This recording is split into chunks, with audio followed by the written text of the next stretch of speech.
अस्सलामुअलैकुम। इस वीडियो में हम डिस्कस करने वाले हैं फर्स्ट ईयर के न्यूमेरिकल्स को। तो चैप्टर नंबर 7, 8, 9, 10 के न्यूमेरिकल्स को डिस्कस करेंगे हम। इससे पहली मेरी दो वीडियोस के अंदर हमने एक वीडियो के अंदर 1, 2, 3 चैप्टर्स के न्यूमेरिकल डिस्कस करे थे और दूसरी वीडियो में हमने 4, 5, 6 चैप्टर के न्यूमेरिकल डिस्कस करे थे। चैप्टर नंबर 7 के न्यूमेरिकल को डिस्कस करेंगे। न्यूमेरिकल जो है हमारे पास यहाँ पे आप pump is needed to lift a water, एक पंप है। नॉर्मली आप लोगों के घरों पे पंप होते हैं और जो पंप जो पानी को सप्लाई कर रहा है उसकी जो हाइट है, यानी कि जो पाइप के जरिए जहाँ पे पानी जा रहा है, टंकी में जा रहा है या जहाँ भी जा रहा है, उसकी हाइट जो है 2.5 मीटर है। और रेट जो है उसका यानी कि वो 500 ग्राम पर मिनट, एक मिनट में कितना पानी ऊपर सप्लाई करता है, 500 ग्राम करता है एक मिनट के अंदर, यानी कि आधा केजी ये पानी सप्लाई कर देता है एक मिनट के अंदर। What is the minimum horse power of the pump, pump की हॉर्स पावर पूछ ली है। बाजार में आप जब भी जाएंगे पंप वगैरह परचेज करने तो हॉर्स पावर से आपको वो मिलेगा, आप जितने हॉर्स पावर का लेना चाहते हैं आपको इजीली मिल जाता है। यहाँ पे कुछ पावर के फार्मूले मैंने लिख दिए। पावर का फार्मूला होता है W अपॉन टी, W बराबर होता है F dot D, W is the work. और जब किसी चीज़ को उठाने की बात होती है तो फोर्स किसके इक्वल आ जाती है, वेट के, और वेट का फार्मूला क्या होता है, mg। पावर की यूनिट वाट होती है, वर्क की यूनिट जूल होती है, वेट की यूनिट हमारे पास क्या होती है, न्यूटन। और 1 HP बराबर होता है 746 वाट के। डेटा बना लेते हैं। हाइट हमारे पास क्या दे दी है, 2.5 मीटर, जितने ऊपर हम सप्लाई करना चाह रहे हैं पानी को। अच्छा, यहाँ पे जो हमारे पास दिया हुआ इस चीज़ को समझने की ज़रूरत है, ग्राम पर मिनट। ग्राम पर मिनट से मुराद हमारे पास क्या है, मास का रेट दे दिया है, यानी कि इतना मास इतने टाइम में क्या हो रहा है, सप्लाई हो रहा है एक जगह से दूसरी जगह पर। अच्छा, ग्राम को किलोग्राम में कैसे लाते हैं, 1000 से डिवाइड करके, और मिनट को सेकंड में कैसे लाते हैं, 60 से मल्टीप्लाई करके। तो मिनट नीचे मौजूद है तो 60 इससे डिवाइड होगा। डिवाइड करने के बाद हमारा आंसर एसआई सिस्टम में आ जाएगा और इसका आंसर क्या हो जाएगा, केजी पर सेकंड। मालूम हमें क्या करना है, पावर मालूम करनी है, हॉर्स पावर यानी कि एचपी के अंदर। नॉर्मली पावर की यूनिट जो होती है एसआई सिस्टम में वॉट होती है। पावर का फार्मूला क्या होता है, W अपॉन टी। डब्ल्यू की जगह पे हम क्या लिख सकते हैं, यहाँ पे बता देते हैं, एफ डॉट एच लिख देते हैं। और एफ किसके इक्वल होता है हमारे पास, डब्ल्यू के उठाने की बात हो रही है तो वहाँ पे एम ए तो लिख नहीं सकते। वेट फोर्स किसके इक्वल आ जाएगी, वेट के इक्वल आ जाएगी। तो हमने यहाँ पे क्या लिख दिया, mg h upon T. m upon T हमारे पास किसके इक्वल होता है, 0.083 ऊपर वैल्यू निकाल चुके हैं। ग्रेविटी हमारे पास कितनी है, 9.8। और हाइट हमारे पास कितनी है, 2.5। सबको मल्टीप्लाई करवाने के बाद हमारा आंसर क्या आ जाएगा,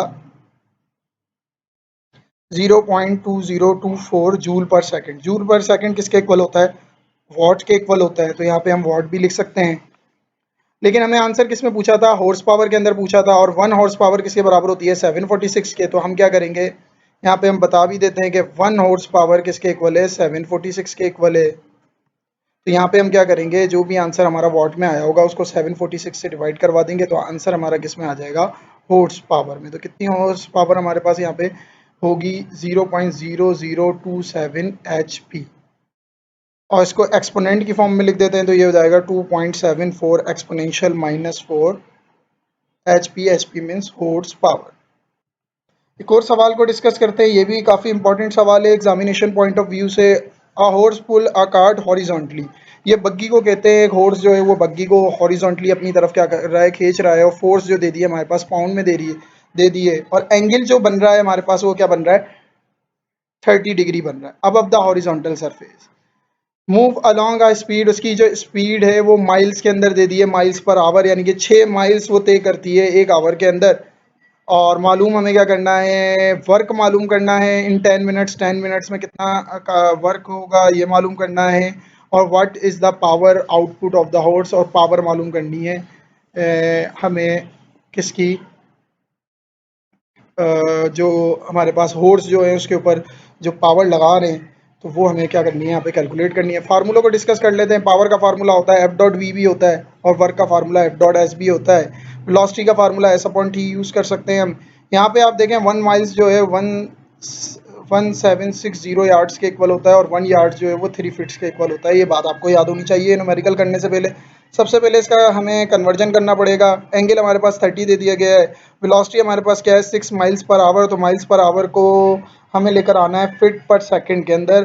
तो वो हम किस तरह से लाएंगे, 6 मल्टीप्लाई बाय 1760 मल्टीप्लाई बाय 3। अच्छा यहाँ पे मीटर में नहीं लाएंगे, तो यहाँ पे हम यूज करेंगे F P S system. F P S system में हमारे पास क्या होता है, यहाँ पे हम यूज कर रहे होते हैं फिट के अंदर लेंथ को यूज कर रहे होते हैं, मास को हम पाउंड्स के अंदर यूज कर रहे होते हैं, और टाइम को हम सेकंड के अंदर। क्यों कर रहे हैं ऐसा, क्योंकि हमें फोर्स न्यूटन के अंदर नहीं दी हुई है, यहाँ पे ये देख सकते हैं आप, तो इस वजह से कर रहे हैं। 60 से 2 दफ़ा डिवाइड क्यों करवाया है, क्योंकि आवर्स को सेकंड में लाने के लिए 60 से 2 दफ़ा मल्टीप्लाई करवाते हैं, लेकिन यहाँ जो आवर्स है वो डिवाइड में मौजूद है, तो हमने डिवाइड करवाया है। फोर्स हमारे पास कितनी दे दी है, 40 पाउंड से। टाइम हमारे पास 10 मिनट्स दिया था, मिनट्स को सेकंड में लाने के लिए 60 से मल्टीप्लाई करा दिया जाता है। रिक्वायर्ड वर्क मालूम करना है और पावर हमें मालूम करनी है। सॉल्यूशन पावर का सबसे पहले हम डिस्टेंस निकाल लेते हैं, क्योंकि वर्क के लिए आपको क्या चाहिए होगा, डिस्टेंस चाहिए होगा। तो डिस्टेंस का फार्मूला हमारे पास क्या होता है, v is equal to S upon T, T divide हो रहा है वहाँ जाके मल्टीप्लाई। वेलोसिटी हमारे पास कितनी है, 8.8 मल्टीप्लाई बाय टाइम हमारे पास क्या है 600, दोनों को मल्टीप्लाई करा देंगे, आंसर क्या आ जाएगा हमारे पास 5280 फिट हमारे पास आ जाएगा, यानी कि 5280 फिट हमारे पास क्या आ जाएगा, इसका डिस्टेंस आ जाएगा। वर्क मालूम कर लेते हैं। वर्क का फार्मूला क्या होता है, एफ डॉट एस, डॉट हटता है तो कॉस थीटा आता है, तो यहाँ पे तो हमें एंगल भी दिया हुआ है, एंगल हमारे पास क्या है कॉस 30, 40 को मल्टीप्लाई करवा देंगे, एफ क्या है हमारे पास 40 और एस क्या है हमारे पास 5280 जो भी हमने ऊपर निकाला है। तो यहाँ पे कॉस 30 की वैल्यू क्या आ गई है 0.086, तीनों को मल्टीप्लाई करवा देंगे, तो यहाँ पे जो आंसर आएगा, वैसे अमूमन जो आंसर आता है वर्क की यूनिट जो होती है वो होती है न्यूटन मीटर, और न्यूटन मीटर इक्वल होता है हमारे पास किसके, न्यूटन मीटर हमारे पास इक्वल होता है जूल के। लेकिन यहाँ पे जो यूनिट बनेगी हमारे पास, क्योंकि हमने जो डिस्टेंस था वो फिट में लिया था और फोर्स जो है वो पाउंड में ली थी, तो फिट पाउंड या पाउंड फिट इसकी क्या बनेगी हमारे पास यूनिट बनेगी। पावर मालूम कर लेते हैं। पावर का फार्मूला क्या होता है, एफ डॉट वी, डॉट हटता है तो कॉस थीटा आता है, और यहाँ पे एफ हमारे पास 40 पाउंड है और वी हमारे पास क्या है 8.8, और कॉस 30 एंगल हमारे पास 30 मौजूद है। तो कॉस 30 की वैल्यू हमारे पास क्या होती है 0.086, और वी की वैल्यू 8.8 थी, और इसको मल्टीप्लाई करवा देंगे हम 40 से, तो पावर हमारे पास आ जाएगी 304.8 फिट पाउंड पर सेकंड। तो ये आंसर हमारे पास किस में आ गया है,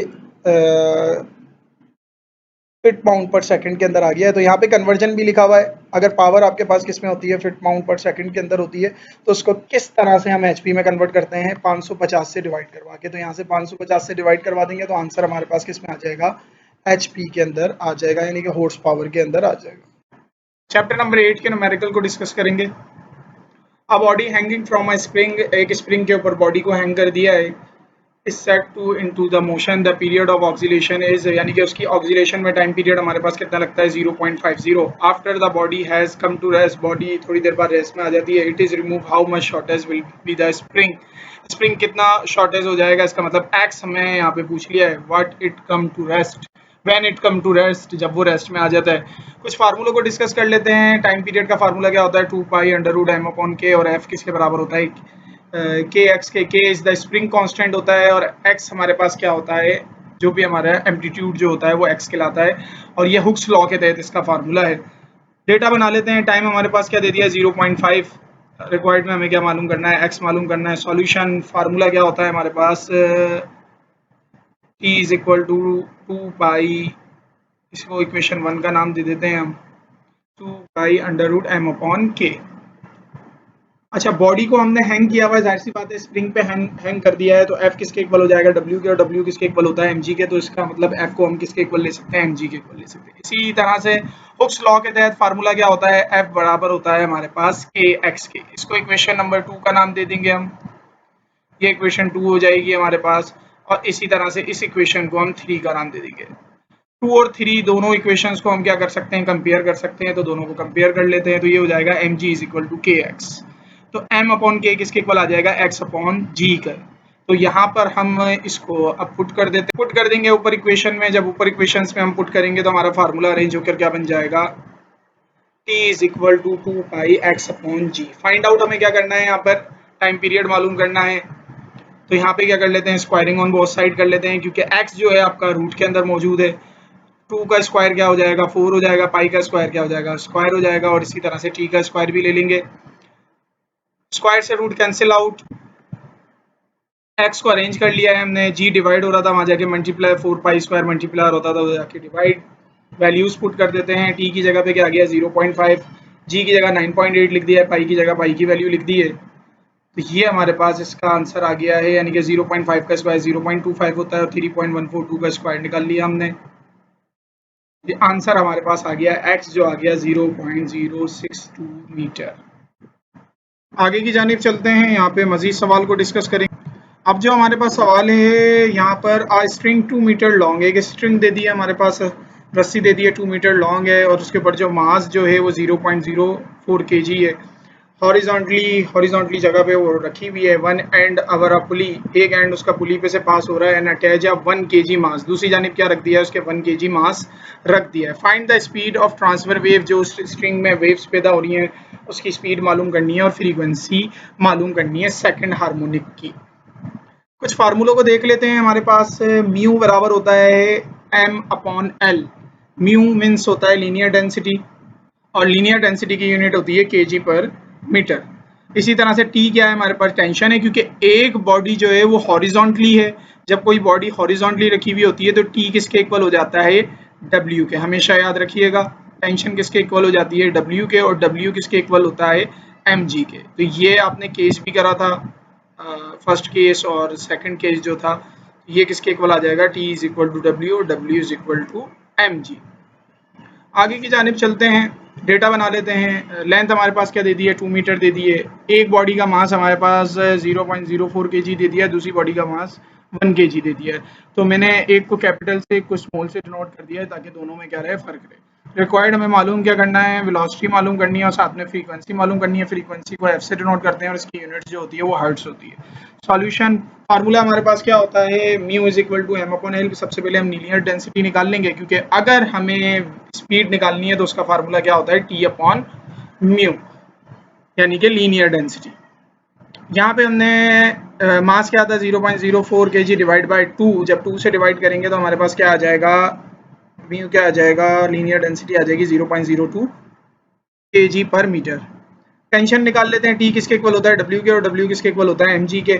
मास हमारे पास क्या है 1, और 1 को जब 9.8 से मल्टीप्लाई करेंगे क्या आ जाएगी हमारे पास, टेंशन 9.8 ही आ जाएगी। ठीक है, यानी कि हमने लीनियर डेंसिटी जो निकाली है हमने वो किसकी मदद से निकाली है, जो हमें मास जो एक अटैच हुआ हुआ था एक एंड से 0.04 kg से, जिसकी लेंथ भी हमें दी हुई थी, उससे निकाली है। और हमने टेंशन किससे निकाली है, दूसरी बॉडी से के जरिए निकाली है। ट्रांसफर वेव के लिए फार्मूला लगा देते हैं हम, क्योंकि हमारे पास टी भी है। अब टी की जगह पे 9.8 लिख दिया है, इसी तरह से म्यू की जगह पे 0.02 लिख दिया है। दोनों को डिवाइड करवाया, 4900 आ जाएगा। अंडर रूट निकालेंगे तो ये आ जाएगा 70 मीटर पर सेकेंड। फ्रीक्वेंसी निकाल लेते हैं, फ्रीक्वेंसी का फार्मूला होता है वी अपॉन 2L। ठीक है, सेकंड हार्मोनिक का पूछा है तो हमारे पास क्या हो जाएगा, 72 मल्टीप्लाई बाय 2, ये आ जाएगा हमारे पास 17.5 हर्ट्ज। लेकिन हमसे सेकंड हार्मोनिक का पूछी है फ्रीक्वेंसी, तो उसका फार्मूला होता है 2F1। यानी कि आपसे सेकंड की पूछ रहे, थर्ड की पूछ रहे या फोर्थ की पूछ रहे, तो आपको कुछ नहीं करना, जो आपने फर्स्ट फ्रीक्वेंसी निकाली है, ठीक है, एक हार्मोनिक मोशन की जो फ्रीक्वेंसी निकाली है उसी को आप, अगर 2 का पूछता है तो 2 से मल्टीप्लाई कर देंगे, 3 का पूछता है 3 से मल्टीप्लाई कर देंगे, 4 का पूछता है 4 से मल्टीप्लाई कर देंगे। तो 2 को जब 17.5 से मल्टीप्लाई करवाएंगे तो हमारे पास फ्रीक्वेंसी आ जाएगी 35 हर्ट्ज। ये भी मोस्ट इंपॉर्टेंट न्यूमेरिकल है। चैप्टर नंबर 9 के न्यूमेरिकल्स को डिस्कस करेंगे। If the radius of the 14th bright Newton rings, 14 bright Newton rings दे दिया और उसका जो रेडियस है 1 मिलीमीटर है, और radius of curvature of the lower surface of the lens, lens के लोअर सरफेस का जो रेडियस ऑफ कर्वेचर है वो हमारे पास क्या दे दिया है, 125 millimetre. Calculate the wavelength, wavelength हमें मालूम करनी है। फार्मूले डिस्कस कर लेते हैं। फार्मूले पहले याद कर लीजिएगा इन सवालों के, ताकि आपको करने में क्या हो जाए, आसानी हो जाए। R is equal to under root M lambda R. R small R हमारे पास क्या होता है, रेडियस ऑफ रिंग होता है। कैपिटल आर क्या है, रेडियस ऑफ कर्वेचर है। एम क्या है, हमारे पास नंबर ऑफ रिंग्स हैं। और इसी तरह से वेवलेंथ ऑफ लाइट हमारे पास क्या है, लैम्डा से डिनोट किया जाता है। डेटा बना लेते हैं। Radius of 14 dark ring millimetre में दिया हुआ था, मीटर में ले आएंगे। मिली का मतलब होता है 10 की पावर -3। इसी तरह से रेडियस ऑफ कर्वेचर भी मिलीमीटर में दिया हुआ था, मीटर में ले आएंगे। मिली का मतलब होता है 10 की पावर -3। और अगर चाहें तो इसको 1000 से डिवाइड भी करवा सकते हैं, दोनों चीज़ें यहाँ पे आप कर सकते हैं। और नंबर ऑफ रिंग्स यानी कि एम हमारे पास कितने दे दिए हैं, 14। वेवलेंथ हमें मालूम करनी है। सॉल्यूशन फार्मूला क्या होता है, R is equal to under root M lambda R. तो क्या करते हैं, फार्मूले को अरेंज कर लेते हैं। देखें कोई भी चीज रूट के अंदर हो, रूट से उसको बाहर निकालना हो तो स्क्वायरिंग ऑन बोथ साइड करते हैं, square on both side. Square से क्या होगा, यहाँ पे जो हमारे पास रूट था वो क्या हो जाएगा, उससे कैंसिल आउट हो जाएगा। यहाँ पे मैं बना देता हूँ, तो स्क्वायर से रूट क्या हो गया है, यहाँ पे कैंसिल आउट हो गया है।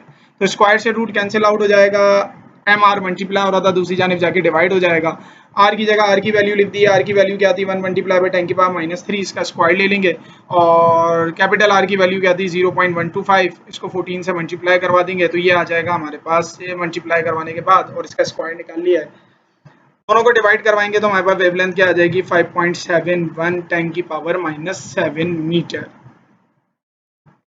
ये भी मोस्ट इंपॉर्टेंट न्यूमेरिकल है। Interference fringes was produced by two slits 0.025 millimeter apart on a screen 150 millimeter from the slit. If 8 frings occupied 2.62 millimeter, what is the wavelength of the light producing by frings? ये ऐसे समझ में नहीं आएगी, इसके लिए कुछ हमें फार्मूले और डायग्राम्स को देखना पड़ेगा। तो यहाँ पे हम कुछ डायग्राम्स देख लेते हैं। डायग्राम देखने से पहले मैंने यहाँ पे डेटा बना दिया है। अच्छा, यहाँ पे स्लिट्स के दरमियान का डिस्टेंस दिया हुआ है जिसको हमने डिनोट करा है डी, जिसको डिनोट किया हुआ है हमने डी से, और डी बराबर है 0.025 मिलीमीटर। मिली अटता है तो 10 की पावर -3 आ जाता है। और डिस्टेंस फ्रॉम द स्लिट हमारे पास दे दिया है 150 मिलीमीटर, तो इसका भी मैंने कन्वर्जन कर दिया है, मिली लगा दिया है उसकी जगह पे। और कितने फ्रिंग्स बन रहे हैं, 8 फ्रिंग्स बन रहे हैं, और उसका हमारे पास डिस्टेंस कितना दिया हुआ था 2.62 मीटर। रिक्वायर्ड में हमें मालूम क्या करना है, वेवलेंथ मालूम करनी है। आप कुछ डायग्राम्स को समझते हैं ताकि और हमें ये बात समझ में आए। देखिए भाई, ये कुछ इस तरह से स्लिट्स होती हैं, इसकी तीनों डायग्राम मैं जरा आपको दिखा देता हूँ। देखें ये इस तरह से होता है, जब कोई लाइट, ये यहाँ से आप देख सकते हैं, यहाँ से आपको एक स्प्लिट नजर आ रही होगी, ठीक है, इसमें आपको एक होल नजर आ रहा होगा। और यहाँ से क्या है, जब लाइट पास करवाते हैं तो अगली जो हमारे पास स्प्लिट है उसमें 2 होल हैं, ठीक है। तो जब यहाँ से वेव्स निकलती हैं तो ये आगे जाके क्या हो जाती है, इंटरफ्रेंस हो जाती है। एक डिस्ट्रक्टिव इंटरफ्रेंस होता है हमारे पास। जब ये इंटरफ्रेंस के पास पैदा होता है तो वहाँ पे हमारे पास क्या होता है, ब्राइट रिंग्स और डार्क रिंग्स। जैसे कि ये डार्क रिंग है, ये ब्राइट रिंग है, ये डार्क रिंग, ये ब्राइट रिंग, इस तरह से हमारे पास नजर आते हैं। अब देखिए, ये जो दो स्लिट्स के दरमियान का डिस्टेंस है इसको डी बोलते हैं। स्लिट और स्क्रीन, ये स्क्रीन है, स्क्रीन और स्लिट्स के दरमियान का डिस्टेंस जो होता है ये कहलाता है एल। और ये दो स्लिट्स के दरमियान, यानी कि ये जो स्प्लिट हुई हुई है, ये जो डिस्टेंस होता है ये डी होता है। इसी तरह से ये जो यहाँ पे जो फ्रिंग्स बन रहा होता है उसका डिस्टेंस जो होता है वो हमारे पास वाई होता है। तो वेवलेंथ हमें मालूम करनी है, आगे की जानिब चलते हैं। सॉल्यूशन, अच्छा 8 फ्रिंग्स का डिस्टेंस दिया हुआ था, यानी कि 8 फ्रिंग्स हमारे पास, जैसे कि ये 1 2 3 4 5 6 7 बन रहे हैं यहाँ पे, इसी तरह से 8 फ्रिंग्स हमारे पास बन रहे हैं। तो एक फ्रिंग्स का हम डिस्टेंस निकालेंगे तो वो हमारे पास क्या आ जाएगा, एक फ्रिंग्स का डिस्टेंस हमारे पास क्या आ जाएगा, 8 से डिवाइड करवा देंगे। भाई 8 फ्रिंग्स का आपको डिस्टेंस दिया है ना, मैं बोलूँ एक फ्रिंग्स का डिस्टेंस निकालो तो आप उसको सिंपली क्या कर दोगे, 8 से डिवाइड करवा दोगे तो एक फ्रिंग्स का डिस्टेंस आ जाएगा, यानी कि ये। अच्छा भाई, फार्मूला हमारे पास क्या होता है, del Y is equal to L lambda upon D. अच्छा मैंने यहाँ पे लिख दिया है, डेल वाई क्या है, फ्रिंग स्पेसिंग है, एल क्या है, डिस्टेंस फ्रॉम द स्लिट है, और आपको डायग्राम में भी मैंने बता दिया है।